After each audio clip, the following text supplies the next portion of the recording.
నమస్తే. నేను అశోక్ పోషం, పద్మశాలి రాజ్యాధికార పార్టీ అధ్యక్షుడిని.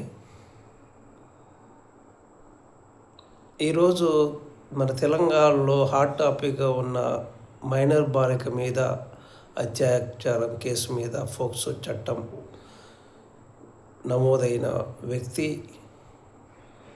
అరెస్టు జరుగుతుంది. ఇది ప్రజా విజయంగా నేను అందరికీ గుర్తు చేస్తున్నాను. ప్రజల యొక్క గెలుపుగా నేను అందరికీ విషయం చేస్తున్నాను. ప్రజల గెలిపేది. పార్టీలు చేస్తున్న దురాఘాతాల మీద సామాన్యుని విజయం అని నేను ఒకసారి గుర్తు చేస్తున్నాను. ప్రజలందరూ ఈ విధంగా కలిసికట్టుగా ప్రతి విషయంలో మొక్కుమ్మడిగా వాళ్ళ యొక్క వాయిస్ గొంతుని, వాళ్ళ మద్దతుని, నిరసనను తెలియజేయడం ద్వారానే ఈ యొక్క విజయం అనేది జరుగుతుందని, ఈ పాలకులు చేసే దురాఘాతాలను వెల్లువెత్తిన ప్రజా ఆగ్రహం మీద వాళ్ళు ఓటమి భయంతో వాళ్ళ పార్టీలు భూస్థాపితమైన అవుతాయన్న భయంలో వాళ్ళు ఈ యొక్క నిర్ణయం తీసుకురని నేను గుర్తు చేస్తున్నాను. పాలక వర్గం ప్రతిపక్షంలో ఉన్న కొన్ని పార్టీలు 3-4 పార్టీలు భూస్థాపితమైతే అని తెలంగాణలో మరొక ప్రజా ఆగ్రహం స్టార్ట్ అవుతుందని, ఈ 3 పార్టీలు అంతరించిపోయి కాలగర్భంలో కలిసిపోయే పరిస్థితి ఉంటుందని మొక్కుమ్మడిగా అందరూ తల ఒక చేసుకొని అరెస్ట్ చేద్దాం, అవసరమైతే బెయిల్ వస్తే బెయిల్ ఇద్దాం, లేదంటే పెరోల్. తెలుసు కదా మీకు, డేరా బాబా సచి సౌదా అని చాలామంది బాబాలని పెరోల్ వస్తుంది. మనకు తెలియదు అది. అక్కడ మనం ఆలోచించాం, చూడం. జైలు పంపించేది చూస్తాం. వెనక నుంచి ఎన్ని డోర్లు ఉంటాయో, వాళ్ళు ఎవరెవరు ఎట్లా వాళ్ళకు మద్దతు ఇస్తారో, వాళ్ళకు ఇంట్లో ఉన్న భోజనాలతో సహా ఏ విధంగా వాళ్ళకు సౌకర్యాలు వస్తాయో అవన్నీ జరిగినాయి, జరుగుతాయి, జరగబోతాయి. కాదంటారా ప్రజలారా మీరు అందరూ కామెంట్ చేయాలి, మీ యొక్క అభిప్రాయం తెలియజేయాలని కోరుకుంటాను. కాబట్టి ఇది ప్రజలని ఏమరపాటు చేయాలి, ఈ యొక్క విషయాన్ని డైవర్ట్ చేయాలనే ఉద్దేశంలో మూకుమ్మడిగా ఈ పార్టీ ఆ పార్టీ అన్నీ కలిసి చేస్తున్న ఈ యొక్క ఏమరపాటు చర్య ఇది. ప్రజల్ని మభ్యపెట్టడానికి చేస్తున్న అరెస్ట్ అని నేను కోరుతున్నాను. ఈ 9 రోజులలో చాలా అవకాశాలను వాడుకోరు. అవసరం ఉన్న దగ్గర ప్రతి దగ్గర లిట్మస్ టెస్ట్ చేశారు. అవకాశం ఉన్న దగ్గర అలా నొక్కడానికి ఒత్తిడి చేయడానికి ప్రయత్నం చేశారు. కానీ కొన్ని యూట్యూబ్ ఛానళ్ళు, ప్రజా ఉద్యమకారులు అందరూ కలిసి ఎక్కువగా ప్రజలు ప్రతి చౌరస్తాలో ఇది జరగడం వల్ల భయపడిన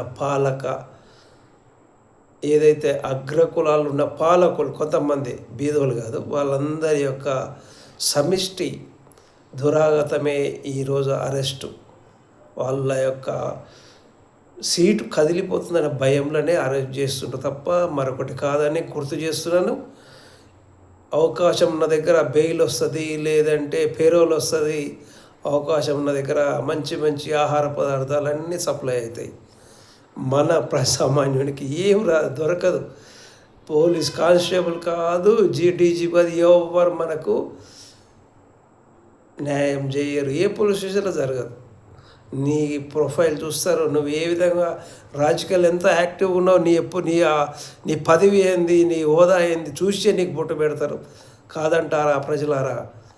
దీని మీద కామెంట్ చేయాలి. ఇది కొత్తగా లేదు, కొత్త కాదు, ఇది పాత సీసాలు కొత్త సారాయి. ఇన్ని రోజులు 9 రోజులు ప్రజలు తెలంగాణ, ఆంధ్రప్రదేశ్ తెలుగు మాట్లాడే ప్రతి ఒక్కరూ బీజేపీ, కాంగ్రెస్, టీఆర్ఎస్లో ఉన్న ప్రతి సామాన్యుకు న్యాయం అని కోరుకునే ప్రతి వ్యక్తి నుంచి వచ్చిన ఆగ్రహం వల్ల జరిగిన అరెస్ట్ అని నిన్న ముఖ్యమంత్రి హోదాలో పెట్టిన ప్రెస్ మీటు మీరు చూస్తే మైండ్ ఖరాబ్ అవుతుంది.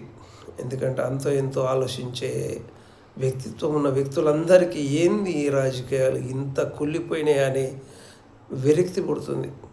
కానీ తప్పని పరిస్థితుల్లో ఆ ప్రకృతి నేచర్ అనేది, విశ్వం అనేది ఉంటుందని, దానికి గుణపాఠం జరుగుతుందని నమ్మే నాలాంటి భౌతికవాద, ప్రకృతి దైవంగా భావించే వ్యక్తుల యొక్క ఆశలు ఎంతో ఎంతో సజీవంగా ఉన్నాయని గుర్తు చేస్తూ, ప్రజలందరినీ మోసం చేయడమే ఈ యొక్క పాలకుల్లో ఉన్న దురాశ, అత్యాశ, పదవి అనే మోహం, వ్యామోహం.